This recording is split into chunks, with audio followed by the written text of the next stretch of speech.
Hello बच्चों, let's see the question of the following transition in hydrogen atom the one which gives an absorption line of the highest frequency is. Here we have given four options. Now to answer this question, first we will discuss here the key concept, and here the key concept will be absorption line of spectrum and emission line of spectrum. तो यहाँ पे जब भी हमारे पास जो electron होता है ये किसी भी एटम में ट्रांजिशन को शो करता है. ट्रांजिशन का मतलब होता है जब इलेक्ट्रॉन हमारे पास एक ऑर्बिट से दूसरी ऑर्बिट में यहाँ पे जंप करता है. उस पर्टिकुलर केस में या तो यहाँ पे एनर्जी का एब्जॉर्प्शन होता है या तो यहाँ पे एनर्जी रिलीज होती है.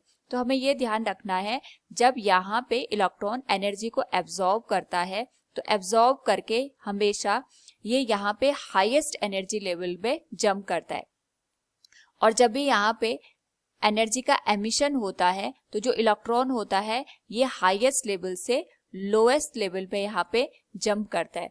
तो क्वेश्चन में हमें एब्जॉर्प्शन लाइन ऑफ स्पेक्ट्रम के करस्पॉन्डिंग हाईएस्ट फ्रीक्वेंसी को बताना है. तो इसके लिए सबसे पहले हम ये देखेंगे जो गिवन ऑप्शन है उसमें ट्रांजिशन कौन से ऑर्बिट से कौन से ऑर्बिट में हो रहा है. जैसे फर्स्ट में हमें दे रखा है कि जो इलेक्ट्रॉन है वो फर्स्ट ऑर्बिट से सेकेंड ऑर्बिट में जंप कर रहा है. तो इसका मतलब ये होगा जब यहाँ पे जो इलेक्ट्रॉन है वो फर्स्ट से सेकेंड ऑर्बिट में जंप कर रहा है उस पर्टिकुलर केस में हमारे पास यहाँ पे एनर्जी को एब्जॉर्ब किया जाएगा. एनर्जी अगर एब्जॉर्ब होगी तो ये हायर एनर्जी लेवल में यहाँ पे जंप करेगा.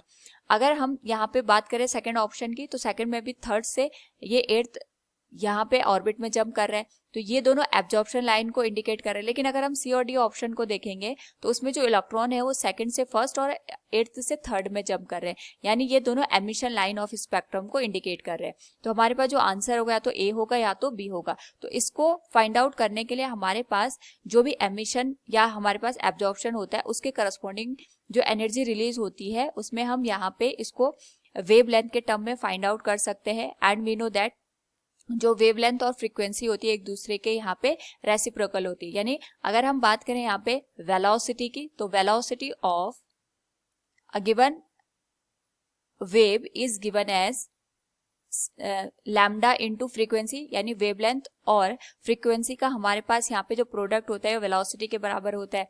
अगर हम यहाँ पे वेलोसिटी को कांस्टेंट कंसीडर करें इस पर्टिकुलर केस में हम देख सकते हैं हमारे पास जो लैम्डा और फ्रीक्वेंसी है यानी जो वेवलेंथ और फ्रीक्वेंसी एक दूसरे के रेसिप्रोकल है. और अगर हम यहाँ पे ट्रांजिशन के करस्पॉन्डिंग स्पेक्ट्रल लाइन की बात करें तो हमारे पास जो इलेक्ट्रॉन का ट्रांजिशन होगा उसके करस्पॉन्डिंग जो वेवलेंथ हमारे पास जनरेट होती है it is given as 1 lambda equals RH into 1 N1 square minus N2 square. तो यहाँ पे N1 N2 ये हमारे पास जो ऑर्बिट होती हैं उनको इंडिकेट कर रहा है.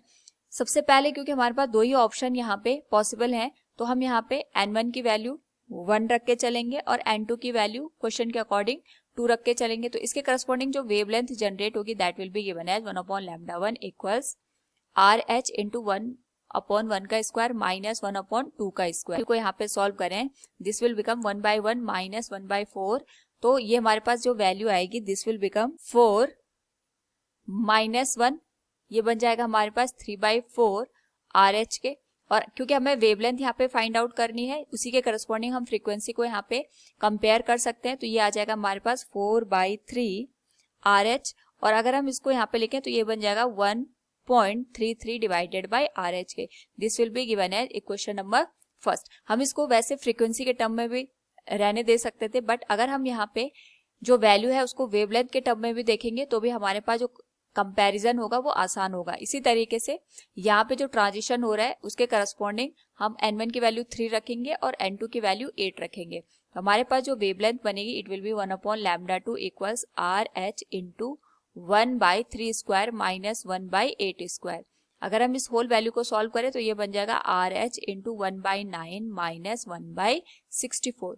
होल वैल्यू को अगर सॉल्व करें तो जो लैम्डा 2 की वैल्यू हमारे पास निकल के आएगी that will be given as 576 divided by 55 RH के बराबर, जिसकी जो वैल्यू होगी ये होगी 10.47 डिवाइडेड बाई RH के. This will B equation number 2. अगर दोनों को कंपेयर करें तो हम देख सकते हैं हमारे पास जो लैम्डा 2 है इसकी वैल्यू लैम्डा 1 से ज्यादा है, यानी जो वेवलेंथ है वो जब सेकंड ट्रांजिशन या थर्ड से एट्थ में हमारे पास ट्रांजिशन हो रहा है उसमें ज़्यादा है as compared to the first one.